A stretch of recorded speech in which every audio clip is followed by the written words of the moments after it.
Hi hello good afternoon అందరికీ. ఈరోజు మనం 5th క్లాస్ ఈవీఎస్లో ఉన్నటువంటి చారిత్రక కట్టడాలు వనపర్తి కోట అనే టాపిక్ని మనం డిస్కస్ చేద్దాం.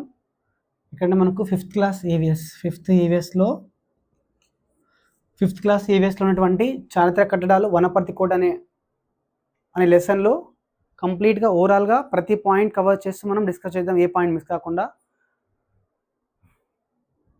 ఇక్కడ మొదటిగా చూస్తున్నట్టయితే సబ్స్క్రైబ్ చేయండి, అదే లైక్ చేయండి. చారిత్రక కట్టడాలు వనపర్తి కోట. ఫస్ట్ వనపర్తి సంస్థానానికి మూలం ఎవరంటే జనం వీరకృష్ణారెడ్డి. వనపర్తి సంస్థానానికి మూలం ఎవరంటే జనం వీరకృష్ణ. అంటే మనకు భారతదేశంలో చాలా సంస్థానాలు ఉండేవి, అలాగే మనకు వనపర్తి సంస్థానం కూడా అనమాట. అయితే ఇక్కడ చూసుకున్నట్టయితే వనపర్తి సంస్థానానికి మూలం ఎవరంటే జనం వీరకృష్ణారెడ్డి. ఈయన ఫస్ట్ ఎక్కడ ఉండేవాడు? పాతపల్లిలో నివాసం ఉండేడు. 1510లో క్రీస్తు 1110లో పాతపల్లి నివాసం ఎవరు? జనం వీరకృష్ణారెడ్డి. వనపర్తి సంస్థానానికి మూలం ఎవరంటే జనం వీరకృష్ణారెడ్డి. ఈయన మొదటగా పాతపల్లిలో నివాసం ఉండేవాడు. దాని తర్వాత తన నివాసాన్ని ఎక్కడికి మార్చుకున్నాడంటే సూర్యుకి మార్చుకున్న తర్వాత అక్కడ ఏం చేశారంటే అక్కడ వెళ్ళి కోట కట్టుకున్నాడు అనమాట. అది దేనిగా మారిపోయిందంటే సూగూరు సంస్థానంగా మారిపోయింది. అంటే నివాసాన్ని సూగూరు మార్చాడు కాబట్టి అక్కడికి వెళ్ళి కోట కట్టుకున్నాడు కాబట్టి అక్కడ అది దేనిగా మారిపోయింది? సూగూరు సంస్థానంగా మారిపోయింది. కాబట్టి తర్వాత ఈ సూగూరు సంస్థానం ఎవరికి సామంత రాజ్యంగా ఉండేదంటే ఇక్కడ ఈ సూగూరు సంస్థానం వచ్చేసి ఎవరికి సామంత రాజ్యంగా ఉండేదంటే గోల్కొండ సుల్తాన్కి సామంత రాజ్యంగా ఉండేది. గోల్కొండ సుల్తాన్లో అయితే ఆనాడు గోల్కొండను ఎవరు పాలించేవారంటే సుల్తాన్ కులీ కుతుబ్ షా పాలించేవాడు. ఎవరు పాలించేవాళ్ళు? సుల్తాన్ కులీ కుతుబ్ షా పాలించేవాడు. మరొకసారి చూసుకున్నట్టయితే వనపర్తి సంస్థానానికి మూల పురుషుడు ఎవరంటే జనం వీరకృష్ణారెడ్డి. ఈయన 1510లో పాతపల్లి నివాసం ఉన్న తర్వాత తన నివాసాన్ని సూర్యుకు మార్చి అక్కడ కోట నిర్మాణం చేశారనమాట. ఆ కోట సూగూరు సంస్థానంగా మారిపోతుంది అనమాట. తర్వాత ఈ సూగూరు సంస్థానం అనేది ఎవరికి సామంత రాజ్యంగా ఉంటుందంటే గోల్కొండ సుల్తాన్లకు సామంత రాజ్యంగా ఉంటుంది. అయితే ఆనాడు గోల్కొండను ఎవరు పాలిస్తుంటారంటే మనకు సుల్తాన్ కులీ కుతుబ్ షా పాలిస్తుంటారు అనమాట. అయితే భారతదేశంలో చాలా సంస్థానాలు ఉండేవి. ఆ సంస్థానాలన్నింటి కూడా భారతదేశ ఇండియన్ యూనియన్లో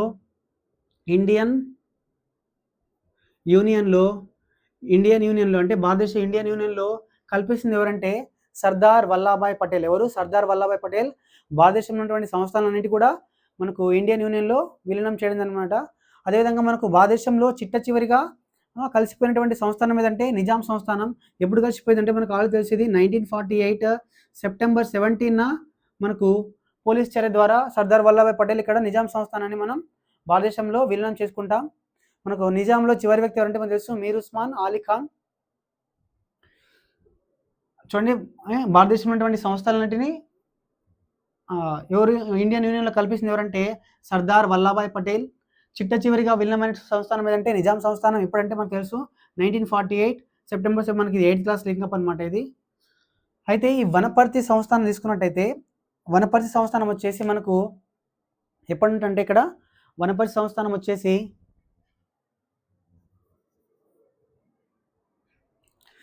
1510 నుంచి 1510 నుంచి 1948 వరకు క్రీస్తు శకం 1510 నుంచి 1948 వరకు మొత్తంగా 15 తరాల్లో 17 మంది రాజులు. మొత్తం 15 తరాల్లో ఎంతమంది రాజులు? 17 మంది రాజులు, 6 రాణులు పాలిస్తారనమాట. మొత్తం ఎన్ని తరాలు? 15 తరాలు. 15 తరాల్లో 17 మంది రాజులు, 6 రాణులు పాలిస్తారనమాట. మొత్తంగా పరిపాలనా కాలం ఎంత అంటే మనకు 1510 నుంచి 1948 వరకు అనమాట. ఇది మనకు వనపర్తి సంస్థానం అనమాట. అయితే ఈ వనపర్తి రాజులు వ్యవసాయానికి తాగునీటికి ఏం చేస్తారంటే 7 చెరువులు తవ్విస్తారు. వ్యవసాయానికి తాగునీటికి 7 చెరువులు తవ్విస్తారు. వాటిని మనం ఏమంటామంటే సప్త సముద్రాలు అంటాం. ఏమంటాం?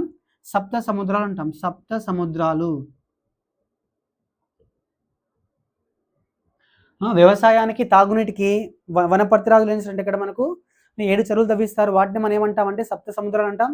అయితే ఈ సప్త సముద్రం చూసుకున్నట్టయితే ఎక్కడ అంటే మనకు ఫస్ట్ వచ్చేసి శంకర సముద్రం, కానేపల్లి. అంటే ఇక్కడ సముద్రం అంటే సముద్రం కాదు, అక్కడ ఆ చెరువుని మనం సముద్రంగా కన్సిడర్ చేస్తాం. అయితే ఇక్కడ శంకర సముద్రం ఎక్కడుందంటే కానాయపల్లి, రంగ సముద్రం శ్రీరంగపురం, వీర సముద్రం తాటిపాముల, మహబూబా సముద్రం పెబ్బేరు, కృష్ణ సముద్రం సంకిరెడ్డిపల్లి, గోపాల సముద్రం వెల్టూరు, రామసముద్రం రాయన్పేట. అంటే ఇక్కడ ఏ చెరువు ఏ ప్రాంతంలో ఉందన్నమాట. ఈ చెరువునే మనం సప్త సముద్రాలు అంటాం. శంకర, కానాయపల్లి, రంగ, శ్రీరంగపురం, వీర సముద్రం, తాటిపాముల, మహబూబా సముద్రం పెబ్బేరు, కృష్ణ సముద్రం సంకిరెడ్డిపల్లి, గోపాల సముద్రం వెల్టూరు, రామసముద్రం రాయన్పేట. ఇది మనకు వనపర్తి రాజులు వ్యవసాయానికి తాగునీటికి 7 చెరువులు తవ్వించారు. వాటిని మనం సప్త సముద్రాలు అంటాం. అవి చెరువు పేరు, అది ఏ ప్రాంతం అనమాట. తర్వాత మనకు వనపర్తి సంస్థానం రాజధాని తీసుకున్నట్టయితే వరుసగా రాజధాని మార్పు తీసుకున్నట్టయితే ఫస్ట్ పాతపల్లి. వనపర్తి సంస్థానం క్యాపిటల్స్ రాజధాని తీసుకున్నట్టయితే పాతపల్లి, సూగూరు, పెద్దజనంపేట, కొత్తకోట, శ్రీరంగపురం, వనపర్తి. పాతపల్లి, సూగూరు, పేట, కోట, పురము, పర్తి. పేట, కోట, పురం, పర్తి. పాతపల్లి, సూగూరు, పేట, కోట, పురము, పర్తి. అంటే పేట అంటే పెద్దజనం పేట, కోట అంటే కొత్త కోట, పురం అంటే శ్రీరంగపురం, వనపర్తి పర్తి అంటే వనపర్తి. ఇవి రాజధాని మార్పులు అనమాట. అయితే శ్రీరంగపురం నుంచి వనపర్తికి మార్చింది ఎవరంటే, రాజధాని మార్చింది 1807లో రామకృష్ణారావు. అంటే శ్రీరంగపురం నుంచి వనపర్తికి రాజధాని మార్చి 1807లో మార్చింది ఎవరంటే రామకృష్ణారావు. అయితే ఇక్కడ మనకు రామకృష్ణారావు గురించి మాట్లాడుకున్నట్టే ఆయన రాజధాని మార్పు దగ్గర వస్తాడు. అదేవిధంగా దాని తర్వాత సూగూరు సిక్కా దగ్గర వస్తాడు. సూగూరు సిక్కాలు అంటే ఎందుకంటే సూగూరు సిక్కా అంటే మనకు అవి నాణ్యాలు అనమాట. అది ఎక్కడ చెల్లుబాటు అవుతాయి అంటే నిజాం రాజ్యంలో చెల్లుబాటు అవుతాయి. నిజాం రాజ్యంలో చెల్లుబాటు అవుతాయి, వనపర్తిలో కూడా చెల్లుబాటు అవుతాయి, వనపర్తి సంస్థానంలో కూడా. అయితే ఈ సూగూరు సిక్కాలు తయారు చేయమని చెప్పింది ఎవరంటే రామకృష్ణారావు. నిజాం రాజు సికిందర్ షా. ఎవరు? నిజాం రాజు సికిందర్ షా రామకృష్ణారావుకి సూగూరు సిక్కాలు స్వతంత్రంగా తయారు చేయమని చెప్పేసి చెప్తారనమాట.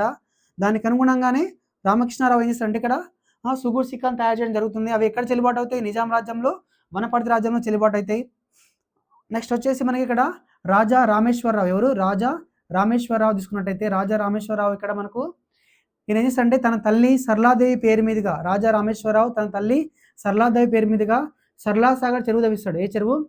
సరళాసాగర్ చెరువు తవ్విస్తాడు. దీని యొక్క స్పెషల్ ఏంటంటే ఇక్కడ చెరువు నిండినప్పుడు గేట్లు వాటిందరవే తెచ్చుకుంటాయి. చెరువు నిండినప్పుడు గేట్లు వాటిందర తెచ్చుకుంటాయి. దీన్ని మనం ఏమంటామంటే సైఫాన్ సిస్టమ్ అంటాం. ఏమంటాం? Siphon system. ఏది?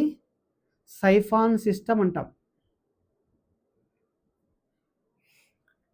రాజా రామేశ్వర ఏం చేస్తారంటే తన తల్లి సరళాదేవి పేరు మీదుగా సరళాసాగరం చెరువు తవ్విస్తాడు. ఇక్కడ ఈ చెరువు స్పెషల్ ఏంటంటే ఇక్కడ చెరువు నిండినప్పుడు గేట్ల వాటందరూ తెచ్చుకుంటాయి. మనం దీన్ని ఏమంటామంటే ఈ సిస్టమ్ ఏమంటామంటే సైఫాన్ సిస్టమ్ అంటాం. ఇది ఎక్కడ లేదు, ఆసియా ఖండంలోనే మొట్టమొదటిది అనమాట. మన ఎక్కడ లేదు, ఆసియా ఖండంలోనే ఫస్ట్ అనమాట. ఇది మనకు రాజా రామేశ్వరరావు గురించి. రామకృష్ణారావు మాత్రం రాజధాని మార్పు, అదేవిధంగా సూగూరు సిక్కా దగ్గర వస్తారనమాట. దాని తర్వాత చాలా ఇంపార్టెంట్ ఏంటంటే మనకి ఇక్కడ మనకు కట్టడం, అది ఏ జిల్లా, ఎవరు నిర్మించారనమాట. అంటే ఇక్కడ మనకు కోటలు ఉన్నాయన్నమాట. కోటలు అది ఏ జిల్లాలో ఉంది, దాన్ని ఎవరు నిర్మించడం చాలా ఇంపార్టెంట్. ఇక్కడ ఫస్ట్ రామగిరి కిల్లా వచ్చేసి ఏడుందంటే పెద్దపల్లి జిల్లా ఉంది. రామగిరి ఎక్కడ ఉందంటే పెద్దపల్లి. ఓరుగల్ కోట ఏడుందంటే మనకు వరంగల్లో. ఎవరు నిర్మించారంటే కాకతీయ రాజులు. ఓరుగల్ కోట, వరంగల్, కాకతీయులు. తర్వాత గద్వాల కోట వచ్చేసి జోగులాంబ జిల్లా. ఎవరు నిర్మించారంటే సోమనాద్రి. గద్వాల కోట, జోగులాంబ, సోమనాద్రి. గోల్కొండ వచ్చేసి హైదరాబాద్. ఎవరు నిర్మించారంటే కులీ కుతుబ్ షా. తర్వాత రాచకొండ వచ్చేసి నల్గొండ జిల్లా, రేచర్ల సింగమ నాయకుడు. తర్వాత దేవరకొండ వచ్చేసి దేవరకొండ కోట, నల్గొండ జిల్లా. ఎవరు? రేచర్ల పద్మనాయకుడు. దోమకొండ వచ్చేసి కామారెడ్డి, కామినేని వంశస్థులు. భువనగిరి వచ్చేసి దోమ, కామ, కామినేని వంశస్థులు. భువనగిరి, యాదాద్రి, త్రిభువన మల్ల విక్రమాదిత్యుడు. భువనగిరి, యాదాద్రి, త్రిభువన మల్ల విక్రమాదిత్యుడు నిర్మించాడు ఇక్కడ.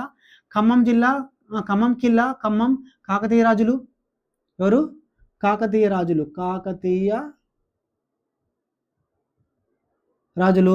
మెదక్ కోట వచ్చేసి మెదక్ జిల్లాలో ఉంది. ఎవరు నిర్మించారంటే ప్రతాపరుద్రుడు. నెక్స్ట్ వచ్చేసి మనకు ప్రీవియస్ డిఎస్సి బిట్ ఎంతమంది మనకు డిఎస్సి బిట్ అనమాట. 2017 డిఎస్సి బిట్ ఫలక్నామా ప్యాలెస్ ఎవరు నిర్మించారంటే ఇది ఎక్కడుంది? హైదరాబాద్లో. ఎవరు నిర్మించారంటే సర్ వికార్ ఉల్ ఉమ్రా.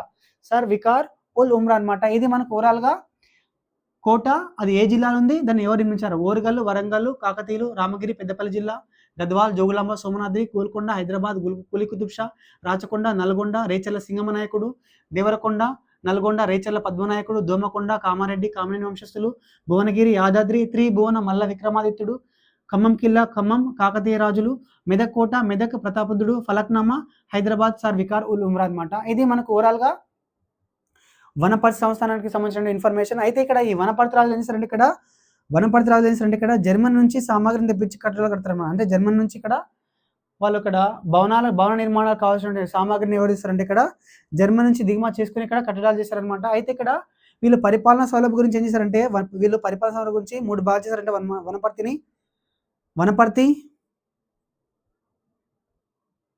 కేశంపేట, సూగూరు. అంటే వీళ్ళు పరిపాలనా సౌలభ్యం గురించి వనపర్తి సంస్థను ఎన్ని భాగాలు చేశారంటే 3 భాగాలు చేశారు. వనపర్తి, కేశంపేట, సూగూరు అనమాట. ఇది మనకు ఓవరాల్గా 5th క్లాస్ ఈవీఎస్లో ఉన్నటువంటి 12th వేసినటువంటి చారిత్రక కట్టడాలు వనపర్తి కోట. మరొకసారి స్పీడ్ తీసుకున్నట్టయితే ఇక్కడ మనం ఇంపార్టెంట్ పాయింట్స్ తీసుకున్నట్టయితే వనపర్తి సంస్థానం మూలం ఎవరంటే జనుము వీరకృష్ణారెడ్డి. ఇక్కడ సూగూరు సంస్థానం ఎవరి కింద లోబడి ఉంది కదా, గోల్కొండ సుల్తాన్ లేదు, అప్పుడు ఎవరు పాలించారంటే అక్కడ మనకు సుల్తాన్ కులీ కుతుబ్ షా. అయితే ఈ వనపర్తి సంవత్సరం వచ్చేసి ఎప్పటి నుంచి ఎప్పటి వరకు అంటే 1510 నుంచి 1948 వరకు మొత్తం 15 తరాలు, 17 మంది రాజులు, 6 రాణులు. నెక్స్ట్ వచ్చేసి ఇక్కడ భారతదేశంలో సంస్థానం అంటే విలీనం చేసిన ప్రధానమంత్రి ఎవరంటే సర్దార్ వల్లభాయ్ పటేల్. చివరిగా వెళ్ళిన సంస్థానం అంటే నిజాం సంస్థానం, ఇప్పుడంటే 1948 సెప్టెంబర్ 17. తర్వాత రాజా రామేశ్వరరావు తన తల్లి సరళా పెద్దవి పేరు మీదుగా సరళాసార్ చెరువు తవ్విస్తాడు. ఇక్కడ స్పెషల్ ఏంటంటే ఇక్కడ చెరువు నిండినప్పుడు గేట్లు వాడిందో తెలుసుకుంటే దీన్ని ఏమంటామంటే సైఫాన్ సిస్టమ్ అంటాం. ఇది ఆసియా ఖండంలో మొట్టమొదటిది. తర్వాత రామకృష్ణారావు వచ్చేసి రాజధాని మార్పు ఎక్కడ నుంచి శ్రీరంగపురం నుంచి వనపర్తి రాజధాని 1807లో మార్చడం. అదేవిధంగా రామకృష్ణారావు వచ్చేసి మనకు సూగూరు సిక్కాలు, ఇక్కడ సూగూరు సిక్కాలు కూడా ఈయన ఎవరు నిజాం రాజు సికిందర్ షా రామకృష్ణారావుకి నాణ్యాలు తయారు చేయమని అప్పచెప్తారు అనమాట. ఈయన దాని ప్రకారమే ఆయన తయారు చేస్తాడు. ఇవి ఎక్కడ చెల్లుబాటు అయితే నిజాం రాజ్యంలో వనపర్తిలో చెల్లుబాటు అవుతాయి. ఏది సూగూరు సిక్కాలు ఎవరు తయారు చేయని చెప్తాడు, నిజాం రాజు సికిందర్ షా ఎవరికి, రామకృష్ణారావుకి అనమాట.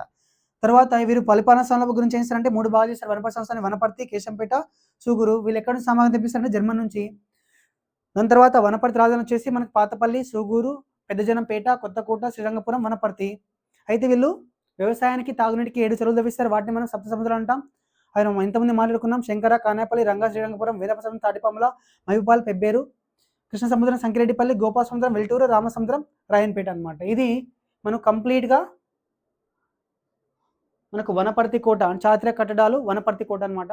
మీకు ఈ ఇన్ఫర్మేషన్ నచ్చినట్టయితే సబ్స్క్రైబ్ చేయండి, షేర్ చేయండి. Thank you all. మనం నెక్స్ట్ క్లాస్లో కలుసుకుందాం.